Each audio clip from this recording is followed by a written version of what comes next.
In episode 2, you introduced a new character, I think Kirk Bunker. Yes. Now, is there anything you can tease about him? But I really enjoyed that first introduction, so I don't know if it's someone we're going to see more of. Yes, we're definitely going to see a lot more of Kurt Bunker. Our philosophy in Banshee from day one has always been that everybody used to be someone else, and nobody is exactly who they seem to be. And certainly, Kurt Bunker, when you meet him, is a very complicated guy. He clearly, has a history of hate. He's got a lot of nasty neo-Nazi tattoos, and he clearly has a bad past. And yet, there's something very humble about him.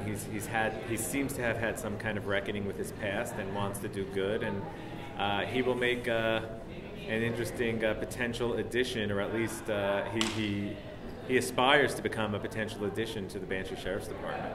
Yeah, and speaking of the Sheriff's Department, Emmett's death was avenged pretty much immediately. Yes. But if I remember correctly, there were other people involved too, so are we going to see more of that? Well, no, this is really the closure on Emmett's death. I mean, the other two guys, as you saw in the last season, there's not a lot of them left. I think actually Burton killed one of them, but no, this was the last hanging chat of that, and we really wanted to address that immediately because we knew our fans wanted to see justice for Emmett. Now, Brock seemed a little worried, though, about the fact that they did kill someone. So is that going to still come and haunt them? Well, this is part of the whole thing. Like, Lucas Hood has been in town now for quite a few months, and his effect on the other deputies is starting to take hold. And a few months ago, Brock never would have participated in this kind of execution, and now suddenly he finds himself seeing that Lucas Hood's way of doing things is sometimes the only way to get things done. And I remember at Comic-Con when we talked about Proctor and Hood and how this is a season where they try to figure out if they can change. Yeah. And so I was wondering, especially now with Proctor's mom coming to live with him, is that something that's going to influence that? Yeah, we'll see Proctor really getting in touch with his roots again, and we'll see, as his mother comes back into his life, we'll see all the regret that Kai has from having been shunned and having left that world, and wondering if there's a way back in for him, a way back towards righteousness for him. And at the same time, Lucas will be undergoing a parallel journey where he's trying to figure out if he always has to be this kind of violent, this violent person that he is, and if maybe there's another life for him as well. And since Kai's mother is now living with them, is that going to affect Rebecca and Proctor's relationship? Yes. Kai's mother coming in is going to be an issue. There's someone else coming into Kai Proctor's house shortly. That's going to affect it even more. But yes, the hospice nurse. Yeah, the nurse. Yeah, Rebecca and Kai's relationship is going to be challenged, I think, as it should be, and it is going to undergo some transformation. And what about Carrie? Because she is in the midst of a lot of changes. This is a tough season for Carrie. She's been put through the ringer, and she's just basically scraping. She's a waitress now. She's just basically surviving, and we'll see her rebelling against the confines of her new reduced circumstances in a way that makes her almost more reckless than Lucas Hood. There's kind of a role reversal now where Lucas Hood seems to take responsibility a little bit for the Sheriff's Department, whereas Carrie is becoming less and less responsible. And she is getting literally in bed with someone that... Yeah, she's met a new man, and she has no way of knowing just how dangerous that man's going to be for her and her friends later on in the season. Yeah, but I think she knows that they're going to steal from... She does not. She has no idea. That connection has not been made, no. Ooh, that's going to be interesting. Yes. Well, she finds it out pretty quickly, but she certainly didn't know that when she got involved with him. So it's just her luck that the guy she picked yes, of course. turns out to be the mark. Yeah. And Chayton is back too. Yeah, he's the best villain we've had, I think. The great thing about Chayton is he really believes in his cause. He's a sociopath with a vision, and you can't negotiate with him, you can't reason with him, and you can't threaten him. Chayton is willing to die for his cause, and it's very hard to beat someone who's willing to die for their cause. Now, I think you had a Banshee Origins on Chayton.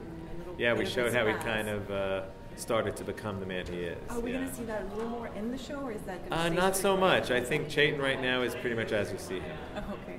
And speaking of, background story, I think we saw a little bit of Nola's background. in the second episode. There was sort Yes. of a flashback. Yes. Now, are we going to see more of that? Or? There's a Nola origin, but we're not going to. We really like to keep those things in the origins for the most part and tell our story on the show. We haven't seen the origins yet. Has it been? The Nola origin is filmed. I'm not sure Okay. if it's out there yet or not. I'll have to look into it. Oh, interesting. Yes.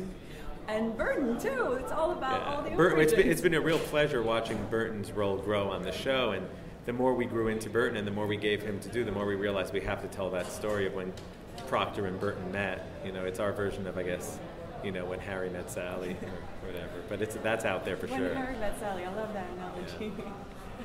And now you're on season 3 of the show. Does it get easier for you to write?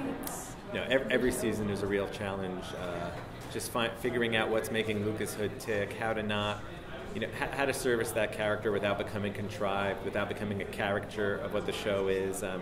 It's a challenge every season, but it's one that we welcome. You guys do a great job. Every time Thank I'm you. like, what else can we do? So Lucas Hood has been in Banshee for now 3 seasons, and I mean, obviously, I don't know if that's going to be something that's addressed in this season, but does he ever want to maybe leave, or does He's been wanting to leave all along. There's always something that conspires to keep him there. But yeah, his goal is not to settle down in Banshee. It's just our goal is to keep him there for as long as possible. And just because every time I'm wondering, does he worry about getting found? Does he have a plan in case he gets found? No, I don't think he's a guy who really plans a lot, and I think it's a constant worry. And we've always said that, you know, this sheriff's ruse can only take him so far. So it wouldn't surprise me if he gets himself in a lot of trouble in season 3. And it would be so much fun to watch too. Yes. And you also introduced a new deputy this season who Billy Raven. Yes, Yes. who brings in a whole new world with him too. Yeah, we really, you know, we've been flirting with the Kanaho land for a while, and you know, we thought it would be really neat to, you know, to fill Emmett's empty desk with a cop from the reservation and have a Native American cop, which certainly plays into the whole Chayton adventure that's about to come. So, you know, we really wanted to get into that Native American culture a little bit more. Now, are we going to see a little bit more of his time at the reservation than with Amy and with? We're definitely going to see Amy King. Well, we're not going to go back in time and show you what that was like, but we're definitely going to get to know Amy King and Chayton and the reservation and how they interact with Billy. We're going to get a sense of what that was like. Yeah. And if you could go back and talk to yourself at the beginning of the journey with Banshee, what would you tell yourself? Tell myself to hire more writers. And you know, maybe not kill off everybody so quickly, because then we realized we could have kept them around. So I think in our first season or 2 we never expected to last, so we killed some great villains that it might have paid to keep around, like the albino and Wicks and some of these guys who we would have liked to have kept around. So now, you know, last season we introduced Chayton, we made sure not to kill him. You know.